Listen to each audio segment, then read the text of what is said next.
To Costa Rica. Yes, I do, and in fact, I'm in touch with them occasionally. Yeah, the family from Costa Rica. Let's see, Tom Oliveri I hear about now and then.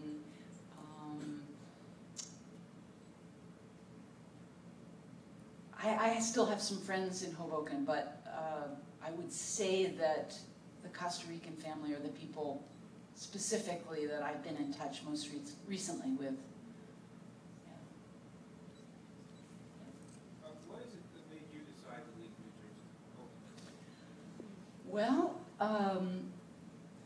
it was a weird story, actually. It was, I became part of a group of artists who purchased a building on 6th and Park, and it was called at Grand Street. And we purchased the building. It had been a GE building where they'd made light bulbs. And we started renovating it, and everyone had a space, and putting in a lot of sweat labor and putting in a lot of work into that building to make a place to live and work.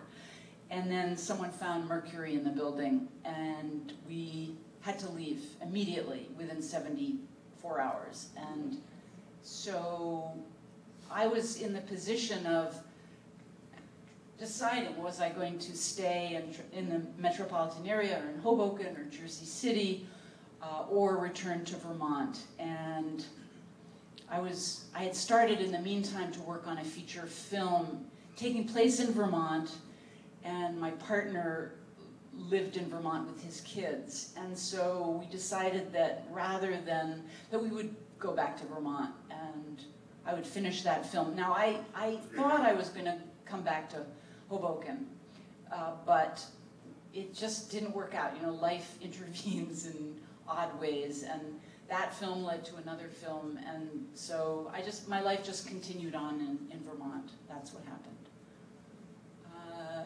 Yes, one of you. What are you working on now?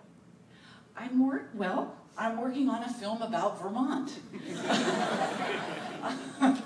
I tend to make films about where I live, and I'm making a rather ambitious film about Vermont. This one, though, I'm coordinating 20 other filmmakers, and so it's a collaborative project about Vermont.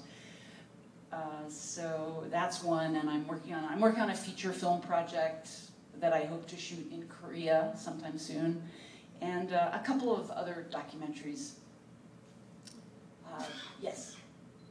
Well, first of all, thank you for making the film. I think that anybody who's watched it, all whether you're new or just arrived here, I think always walks away with a better understanding of the people here in the community.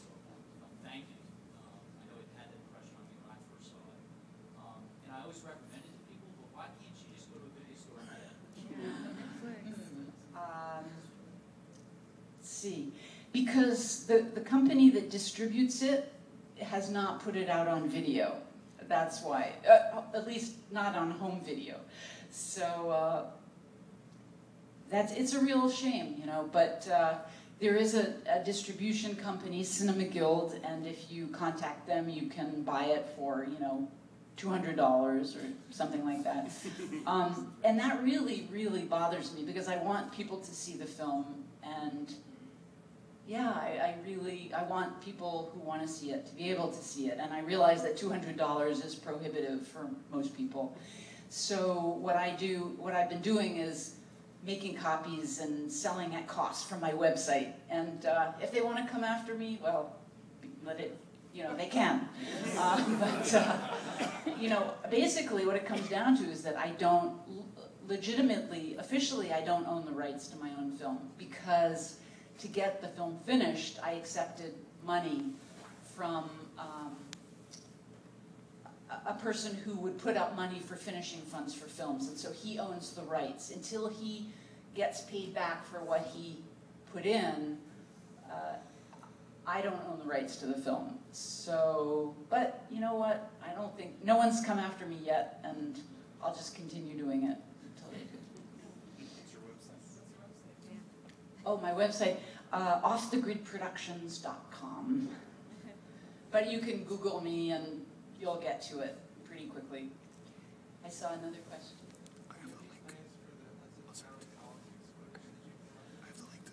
I would love someone to work with me on that and help me, because it's double system, meaning that the film is one thing and then the sound is on cassette separately, and so the two have to be linked up and synced up. So in order for that to happen, I would need, I would need a grant, I would need some money to do that, and some help. So if anyone is interested in working with me on that, I'd be very happy. But I'm not in a position to do it myself right now, alone. Yes? Who is the lady that sings the Hoboken song?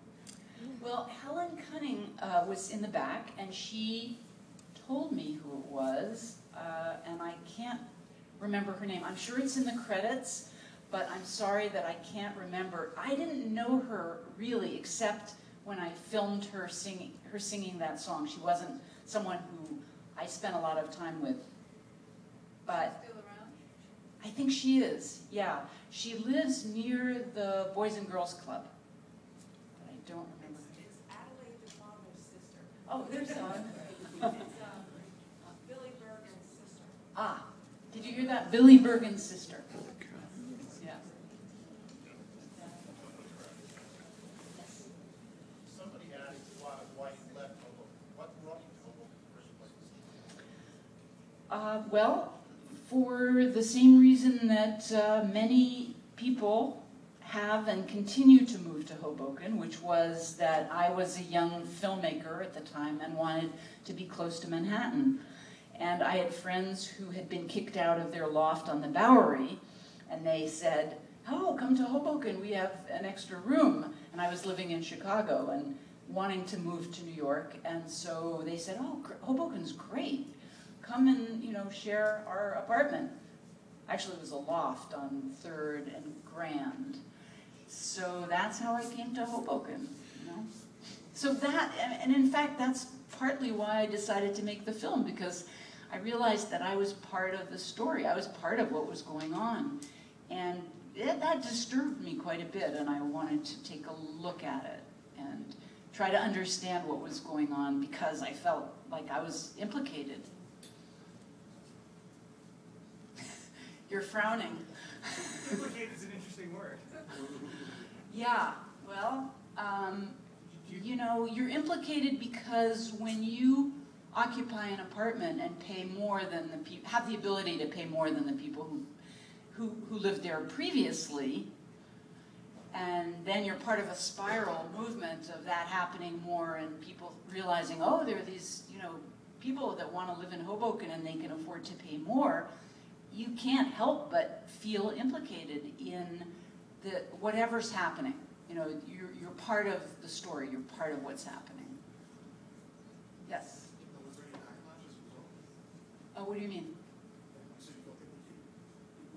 So you were also walking around town with a camera, recording films as well. Yeah. So was there any backlash? You mean people attacking me? No.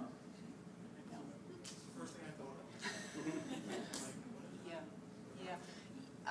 Well, but as you saw in the film, someone said to me, "We hate you." Jenny, that was her name. And so she said it in a sweet, loving way, because, but she did say it, So, but no, there was no actual backlash, just in that sense.